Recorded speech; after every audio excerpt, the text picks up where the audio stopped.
जनता को लगा एक बार फिर महंगाई का झटका, 29 रुपए महंगा हुआ घरेलू एलपीजी सिलेंडर। 3 महीने में दूसरी बार बढ़ी कीमतें।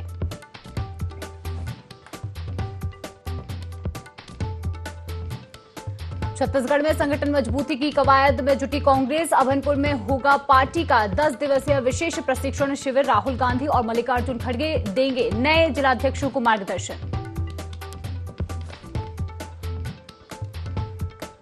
छत्तीसगढ़ में अपराधियों के हौसले बुलंद। राजधानी रायपुर में 10 लाख रुपए की लूट। 2 बाइक सवारों ने दिया वारदात को अंजाम। आरोपियों की तलाश में जुटी पुलिस।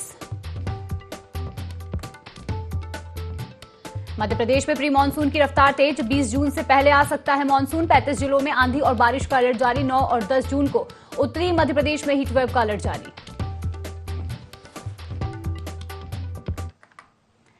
नमस्कार, IND 24 में आपका स्वागत है। मैं हूं आपके साथ शिवा। शुरुआत करेंगे इस बुलेटिन की, जो जनता को एक बार फिर महंगाई का झटका लगा है। बता दें, घरेलू रसोई गैस एक बार फिर महंगी हो गई है। तेल विपणन कंपनियों ने 14 किलोग्राम वाले घरेलू एलपीजी सिलेंडर की कीमतों में 29 रुपए की बढ़ोतरी कर दी है।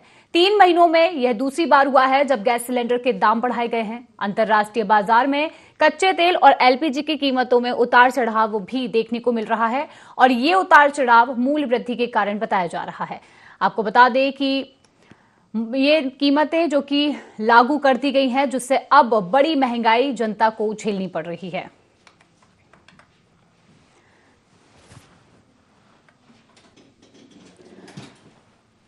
और छतरपुर से बड़ी खबर, जहां फूड सेफ्टी अधिकारी से मारपीट का मामला सामने आया। सैंपलिंग कार्रवाई के दौरान अधिकारी को बंधक बनाया गया। बता दें कि वेयर हाउस में जांच के दौरान जमकर विवाद देखने को मिला। शासकीय कार्य में बाधा पहुंचाने का आरोप लगाया गया, तो वहीं 7 लोगों के खिलाफ मामला दर्ज कर लिया गया है।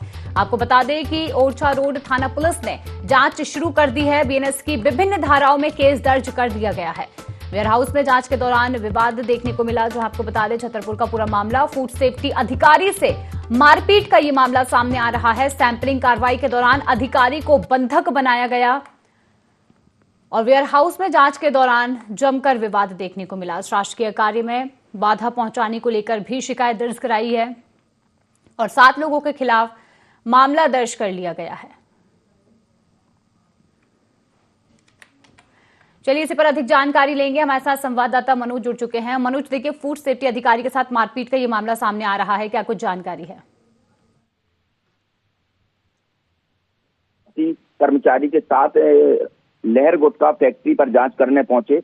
लंबे समय से शिकायतें मिल रही थी। उसी दौरान वहां के कर्मचारियों ने और वहां के लोगों ने उनको बंधक बना लिया और करीब 2 घंटे तक बंधक बनाए रहे। उनके साथ गाली गलौज की, मारपीट की और बड़ी मुश्किल के बाद जब फूड सेफ्टी अधिकारी छूटे तो उन्होंने सीधे थाने जाकर इस मामले की शिकायत की। पुलिस को पूरा हालचाल बताया तो पुलिस ने 7 लोगों पर FIR दर्ज कर ली है। अब फिलहाल मामले की जांच पड़ताल की जा रही है। बिल्कुल मनोज, देखिए, अधिकारियों के सुरक्षा मानकों को लेकर बड़े सवाल खड़े हो रहे हैं। आखिर जांच करने पहुंचे अधिकारियों पर कैसे कोई भी जो जिस तरीके से उन पर हमला किया जाता है या फिर उनके साथ मारपीट की जाती है, कहीं ना कहीं सुरक्षा को लेकर बड़े गंभीर सवाल खड़े हो रहे हैं। बिल्कुल, सुरक्षा को लेकर जिस तरीके से आज ये घटना हुई है तो ये भी साफ जाहिर होता है कि जो बदमाश हैं या कर्मचारी हैं जो गलत काम कर रहे हैं, उनको प्रशासन का भय नहीं है, पुलिस का डर नहीं है। इसी कारण जब अधिकारी, फूड सेफ्टी अधिकारी वहां पर गुटखा फैक्ट्री पर जांच करने पहुंचे तो उनको पहले बंधक बना लिया और दरवाजा बंद कर लिया और उसके बाद उन लोगों के साथ गाली गलौज की, मारपीट की और इसी मामले को लेकर आज इसमें FIR दर्ज करवाई गई है। बिल्कुल मनोज, देखना होगा आगे क्या बड़ी कार्रवाई होती है। फिलहाल तमाम जानकारी के लिए आपका धन्यवाद। और रायपुर में 10 से 12 जून तक 8 मेमू और डेमू ट्रेनें रद्द होंगी, जो आपको बता दें कि रसमड़ा स्टेशन पर नॉन इंटरलॉकिंग कार्य के चलते ये बड़ा फैसला लिया गया है। आपको बता दें कि रायपुर, डोंगरगढ़, गोंदिया और इतवारी रूट की ट्रेनें प्रभावित होंगी। 2 पैसेंजर ट्रेनें गंतव्य से पहले दुर्ग स्टेशन पर समाप्त की जाएंगी। रेलवे ने यात्रियों से यात्रा से पहले ट्रेन स्टेटस जांचने की अपील भी की है।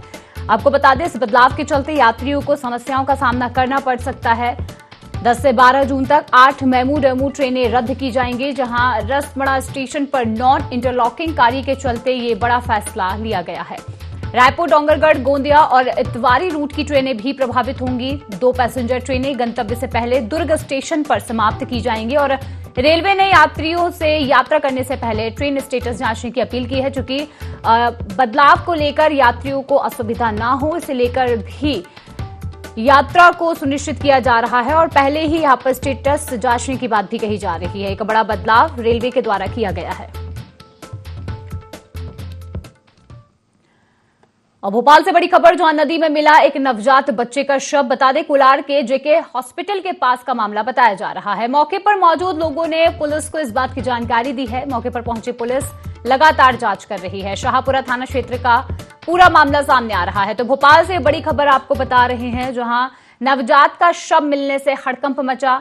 नदी में एक नवजात बच्चे का शव मिला है। कोलार के जेके हॉस्पिटल के पास का पूरा मामला सामने आ रहा है, जहां मौके पर मौजूद लोगों ने पुलिस को इस बात की जानकारी दी और मौके पर पुलिस पहुंची, जहां अब पूरे मामले की जांच की जा रही है। तो भोपाल का ये मामला आपको बता रहे हैं, कोलार के जेके हॉस्पिटल के पास का ये पूरा मामला, और शव को कब्जे में लेकर जांच की जा रही है। आखिर शव कैसे वहां पहुंचा, इस बात की जानकारी ली जा रही है। शाहपुरा थाना क्षेत्र का पूरा मामला सामने आ रहा है। तो बता दें, भोपाल का ये पूरा मामला आपको बता रहे हैं, जो भोपाल में नदी में नवजात बच्चे का शव मिलने से सनसनी फैली। कोलार के जेके हॉस्पिटल के पास का ये मामला बताया जा रहा है, जहां मौके पर मौजूद लोगों ने तुरंत ही पुलिस को इस बात की सूचना दी और मौके पर पुलिस पहुंची हुई है। जांच की जा रही है और शव को कब्जे में लेकर अब जांच तेज कर दी है। चलिए, इसी पर अधिक जानकारी लेंगे। संवाददाता सपना हमारे साथ जुड़ चुकी हैं। सपना, देखिए, नदी में एक नवजात बच्चे का शव मिला है, क्या कुछ जानकारी है? जी शिवा, आपको बता दें कि ये जो मामला है, ये शाहपुरा थाना क्षेत्र का मामला है। कोलार में जो जेके हॉस्पिटल है, उसी के पास में एक नदी है और उसी नदी में जो एक नवजात बच्चे का शव मिला है। उस नदी में जो वहाँ के आसपास के लोग हैं, जिन्होंने ये जो घटना हम कह सकते हैं, इसकी जानकारी दी, उनका कहना है कि कोई आया और इस नवजात बच्चे को ऊपर पुल से नीचे नदी में फेंक कर चले गया। और फिर देखा जाए तो उसके बाद में पुलिस को इसकी सूचना दी गई और पुलिस मौके पर पहुंची और अभी फिलहाल में बच्चे को निकालने का काम वहां से किया जा रहा है और फिर आगे की जो जांच है वो शुरू होगी। जी बिल्कुल, अभी तक कोई भी ऐसे तथ्य सामने आए हैं क्या सपना, कि आखिर बच्चा वहां किसने फेंका है? क्या कोई जानकारी सामने आई है ऐसी? नहीं, फिलहाल में तो ऐसी कोई भी जानकारी सामने नहीं आई है। सिर्फ आसपास से जो लोग उस ब्रिज से गुजर रहे थे, उन्होंने वो बच्चे को जो हम कह सकते हैं नदी नाला जो अभी बन चुका है, वहां पर देखा उस बच्चे का शव। तो फिर तुरंत ही जो है पुलिस को वहां पर इन्फॉर्म किया और वहां पर पुलिस अभी पहुंची है। देखा जाए तो नाले से जो ब्रिज है वो बहुत ऊंचा है, तो इसी कड़ी में बच्चे को निकालने में थोड़ी सी दिक्कत वहां पर हो रही है, पर पुलिस जो है वो लगातार कोशिश कर रही है कि बच्चे को वहां से निकाला जा सके। और वो बच्चा जो है वो नवजात है, और तो उसको अभी निकालने का काम वहां पर शुरू है और जैसे ही बच्चा निकलेगा उसके बाद में आगे की जो कार्रवाई है वो की जाएगी। बिल्कुल सपना, और देखना होगा कि आगे कार्रवाई में क्या होता है। तमाम जानकारी के लिए आपका धन्यवाद। और बड़ी खबर लखनऊ से,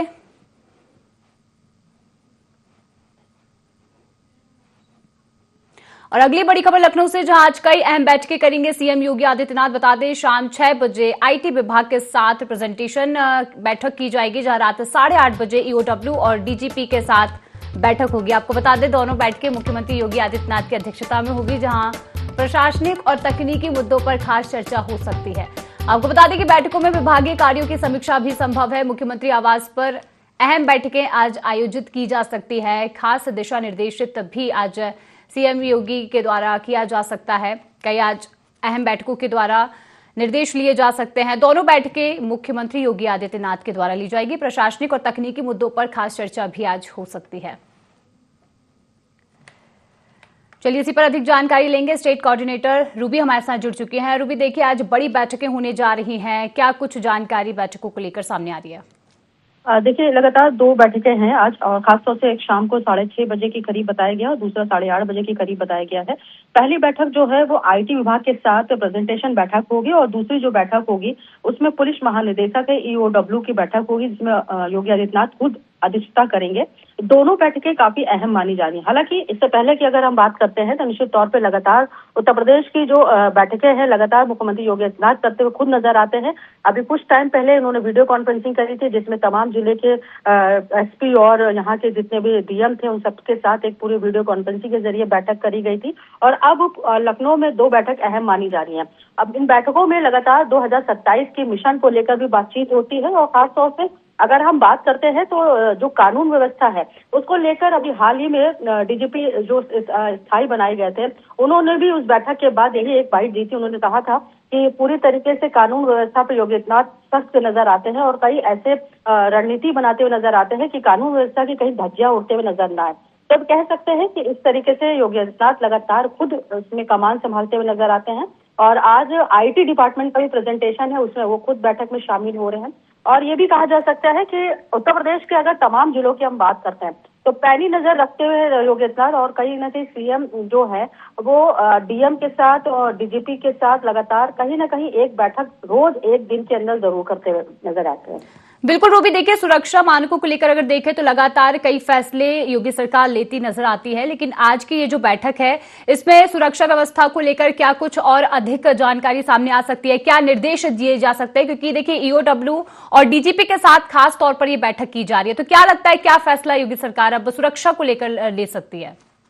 देखिए सुरक्षा को लेकर पहले भी योगी आदित्यनाथ ने एक बैठक करी थी जिसमें उन्होंने सड़क से लेके और जो सिटी से लेके गांव से लेके जिले से लेके तमाम चीजों पे उन्होंने चर्चा करी थी।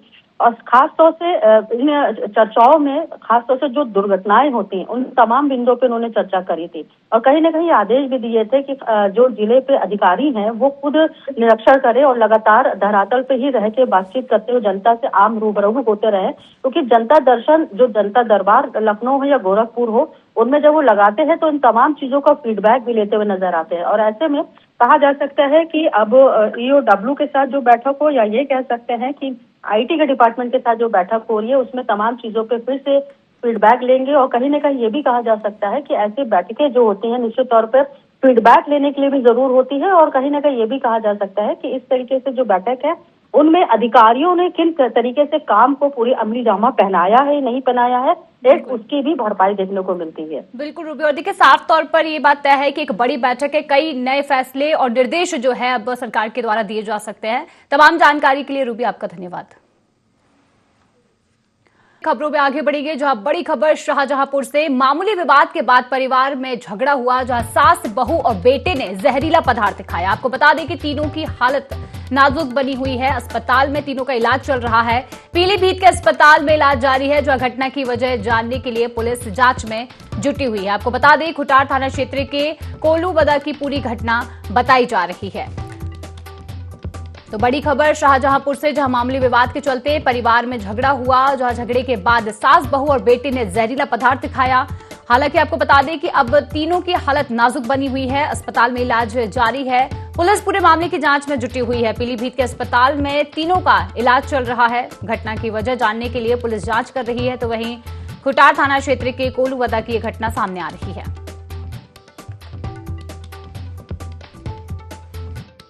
आज दिनांक 6 जून 2026 को जनपद शाहजहांपुर थाना खुटार के क्षेत्र में गांव कोलूबदा यहाँ से सूचना प्राप्त हुई कि दोपहर में लड़का सनी, उसकी पत्नी शिवानी और उनकी जो मां है सरस्वती, इन तीनों ने जहरीला पदार्थ सेवन कर लिया था, जिसकी वजह से उनको पीलीभीत के हॉस्पिटल में उपचार हेतु शिफ्ट किया गया था। मौके पर आकर यह पता चला कि पारिवारिक विवाद की वजह से यह कृत्य किया गया है।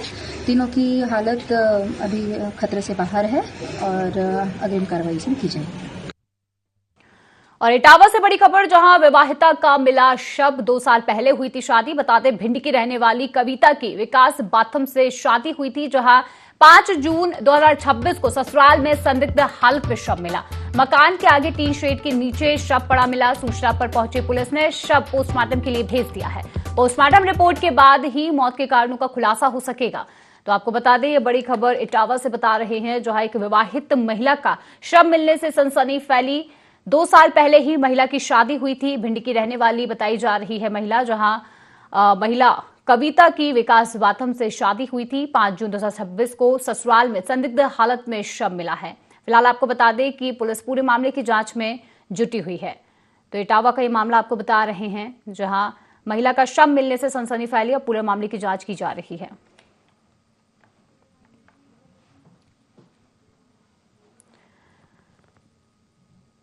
और अब लखनऊ से बड़ी खबर, जहां मोदी सरकार के 12 साल पूरे, लखनऊ में लगे 12 साल बेमिसाल के पोस्टर। बता दें, विधानसभा और लोक भवन में बाहर झलक दिखी, जहां बीजेपी अब विशेष जनसंपर्क अभियान भी चलाएगी।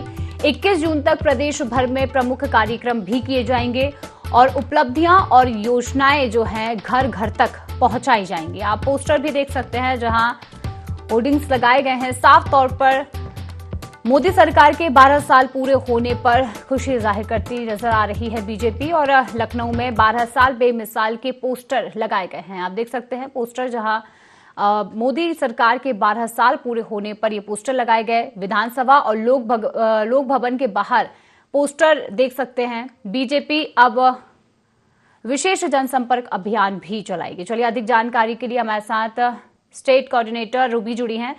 रूबी, देखिए, लगातार मोदी सरकार के 12 साल पूरे होने पर जो कार्य किए जा रहे हैं, सरकार के जो कार्य किए जा रहे हैं, जनता तक योजनाएं पहुंचाई जा रही हैं, उसके बाद अब 12 साल पूरे होने के बाद एक खुशी जो है वो बीजेपी के साफ तौर पर देखी जा सकती है।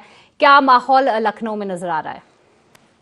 शिवा, देखिए, मोदी सरकार की उपलब्धियां यानी कि 12 साल में बेमिसाल जो झलक देखने को मिल रही है, वो पोस्टर के माध्यम से देखने को जरूर मिल रही है। खासतौर से लखनऊ की अगर हम बात करते हैं तो लखनऊ में विधानसभा और लोक भवन के बाहर 12 साल बेमिसाल की एक झलक देखने को मिल रही है।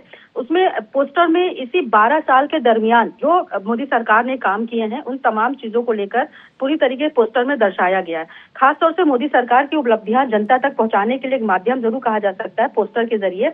और अब जो जनसंपर्क अभियान चलाया जाएगा, जिसमें 21 जून से प्रदेश भर में बीजेपी चलाएगी, पूरे तरीके से जनसंपर्क कार्यक्रम करेगी और केंद्र और राज्य सरकार की योजनाएं जो हैं वो शहर शहर पोस्टर के जरिए ही पूरी तरीके से पहुंचाया जाएगा। तो कहा जा सकता है, शिवा, कि मोदी सरकार के जितने 12 वर्ष पूरे होने पर उपलब्धियां जो है वो अब घर घर लोगों को पहुंचाने के लिए पहला माध्यम तो चुना गया है पोस्टर, और दूसरा माध्यम जो होगा, जो यहाँ पे जो कमेटी बनाई गई है लखनऊ में, अभी हाल ही में एक बैठक हुई थी, उस बैठक में पूरी तरीके से कमेटी तैयार की गई है। वो कमेटियां पूरे तरीके से गांव और जिले में पहुंचेगी और घर घर पहुंच के 12 साल बेमिसाल के पूरी तरीके से बातचीत करेगी, यानी कि चर्चा करती हुई नजर आएगी। और ये भी कह सकते हैं कि जो 12 साल विश्वास के साथ, जो विकास के साथ और जन कल्याण के साथ जो थीम पर चलेगा विशेष कार्यक्रम, पूरे इन्हीं थीमों पे गांव तक चर्चा चलेगी, शहरों तक चर्चा चलेगी। और ये कह सकते हैं 12 साल बेमिसाल को लेकर बीजेपी सरकार ने एक अहम भूमिका करते हुए नजर आ रही है, क्योंकि अब तकरीबन 2027 का जो चुनाव है वो करीब आता हुआ नजर आ रहा है। और ऐसे में कहा जा सकता है ये एक माध्यम है जन कल्याण तक पहुंचाने के लिए, यानी कि घर घर पहुंचने के लिए, और दूसरी तरीके से अभियान चलाने के लिए, यानी कहीं कहीं गांव तक अपनी बात को रखने के लिए, फिर से 2027 के मिशन को मजबूत करने के लिए ये पूरी तरीके से माध्यम पोस्टर के माध्यम और घर घर पहुंच के बातचीत करने का माध्यम चुना गया है। बिल्कुल रूबी, देखिए, यहाँ पर पोस्टर के माध्यम से तो सभी जो सरकार के द्वारा जो भी किया जा रहा है वो सारी प्रदर्शनी यहाँ पर देख सकते हैं। लेकिन अगर हम बात करें जमीनी स्तर की, तो क्या वाकई में सरकार की जो उपलब्धियां हैं या फिर सरकार के द्वारा जो भी योजनाएं चलाई जा रही हैं, क्या वाकई में जनता तक पहुंच रही है? गांव गांव तक क्या वो उपलब्धियां पहुंच पा रही हैं? शिवा, देखिए, अगर अहम सवाल ये जरूर है, क्योंकि लगातार जो योगी आदित्यनाथ हैं वो गांव में और जिलों में इस टाइम जो अधूरे परियोजनाएं थी, शिलान्यास थे, वो पूरा करते हुए नजर आ रहे हैं।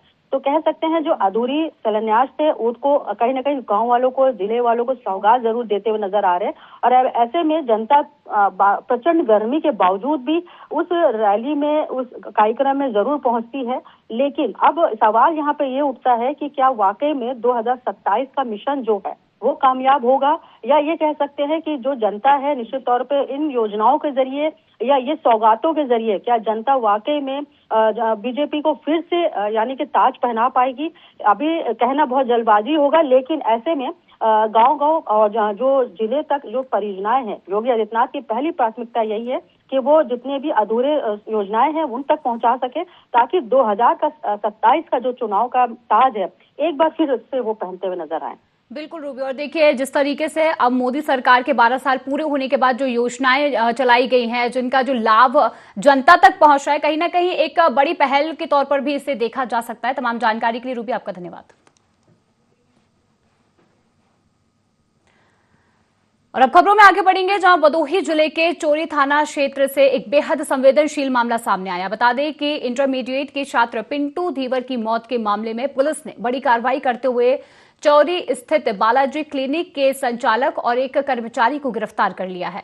दोनों आरोपियों को न्यायालय में पेश करने के बाद जेल भेज दिया गया है। आरोप है कि अस्पताल में उपचार के दौरान गंभीर लापरवाही बरती गई और आवश्यक नियमों का पालन नहीं किया गया। तो भदोही का मामला, जहां छात्र की मौत मामले में बड़ी कार्रवाई की गई।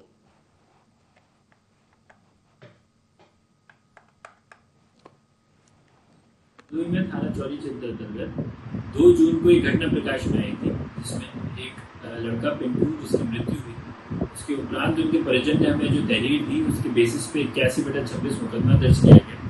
तुरंत ही हमने टीम गठित की जिसने जांच पड़ताल की। सभी जांच के क्रम में यह तथ्य प्रकाश में आए कि 1 तारीख की रात को परिजनों के द्वारा इस लड़के को एक बालाजी नाम की क्लिनिक में एडमिट कराया गया था एवं उसी के लापरवाह पूर्वक इलाज के कारण ही इसकी मृत्यु हुई। इन्हीं सब तथ्यों के अनुसार हमने आज आशीष मौर्य जो संचालक है एवं इरफान मंसूरी जो फिजियोथेरेपिस्ट है, इन दोनों को गिरफ्तार कर लिया है एवं इनकी जो क्लिनिक है उसकी भी जांच की जा रही है। जो भी तथ्य प्रकाश में आएंगे उस बेसिस पर वैधानिक कार्रवाई की जाएगी। और भोपाल की लाल घाटी स्थित भोज इन रेस्टोरेंट में अचानक आग लगने से अफरा तफरी मच गई। आग में लाखों रुपए का सामान जलकर खाक हो गया। बता दें, समय रहते दमकल विभाग ने आग पर काबू पा लिया और बड़ा हादसा टल गया। प्रत्यक्षदर्शियों के मुताबिक रेस्टोरेंट से धुआं उठता देख दमकल विभाग को सूचना दी गई। सूचना मिलते ही बैरागढ़ से दमकल की 2 गाड़ियां मौके पर पहुंची और आग बुझाने का काम शुरू किया गया। राहत की बात रही कि इस घटना में कोई भी जनहानि नहीं हुई है। फिलहाल आग लगने के कारणों और नुकसान का आकलन किया जा रहा है।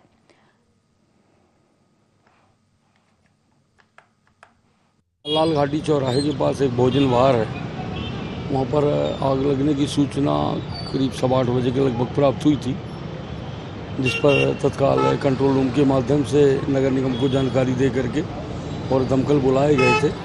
तो जैसे ही सूचना मिली, यहाँ पर दमकल आकर के तत्परता से काम किया है और आग पर काबू पा लिया। आग पूरी तरह से बुझ चुकी है, किसी प्रकार की जनहानि नहीं हुई है और नुकसान के बारे में आगे उसका आकलन करके जैसी भी कार्रवाई होगी की जाए। और खबर लखनऊ से, जो लखनऊ सिटी ट्रांसपोर्ट के दुबग्गा डिपो में संविदा परिचालकों और चालकों का कार्य बहिष्कार लगातार 8वें दिन भी जारी रहा। कर्मियों ने हजरतगंज स्थित गांधी प्रतिमा पर प्रदर्शन कर रोडवेज में समायोजन की मांग उठाई। आंदोलनकारी वर्ष 2021 से भर्ती संविदा कर्मियों को यूपीएसआरटीसी में स्थानांतरित करने और तब तक ड्यूटी जारी रखने की अनुमति देने की मांग लगातार कर रहे हैं। प्रदर्शनकारियों ने मुख्यमंत्री योगी आदित्यनाथ के नाम ज्ञापन सौंपा, जहां पुलिस अधिकारियों को यह ज्ञापन सौंपा गया। ज्ञापन में संविदा समाप्ति, एफआईआर और अन्य दंडात्मक कार्रवाई से सुरक्षा की मांग शामिल है। आपको बता दें कि 2 जून को 4 कर्मियों ने आत्मदाह का प्रयास किया था, जिसके बाद लगातार ये प्रदर्शन किया जा रहा है।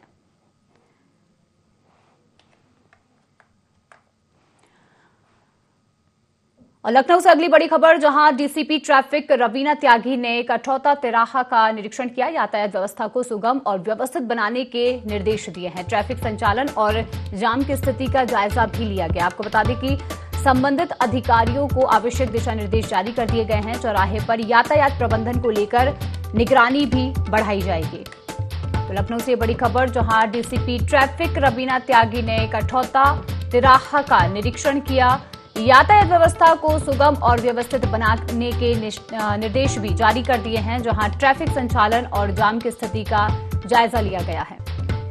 साथ ही साथ संबंधित अधिकारियों को दिशा निर्देशित भी किया गया है। आवश्यक दिशा निर्देश जारी कर दिए हैं। चौराहे पर यातायात प्रबंधन को लेकर भी अब निगरानी बढ़ाई जाएगी।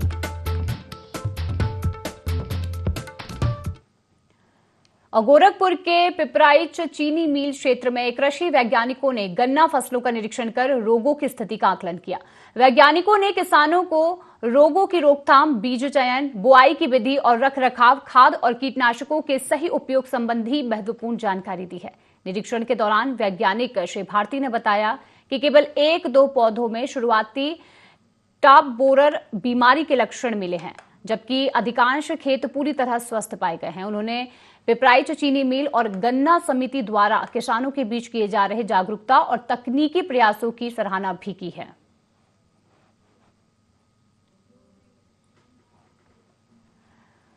इस खास बुलेटिन में फिलहाल इतना ही। और भी खास खबरों के लिए देखते रहें IND24। नमस्कार।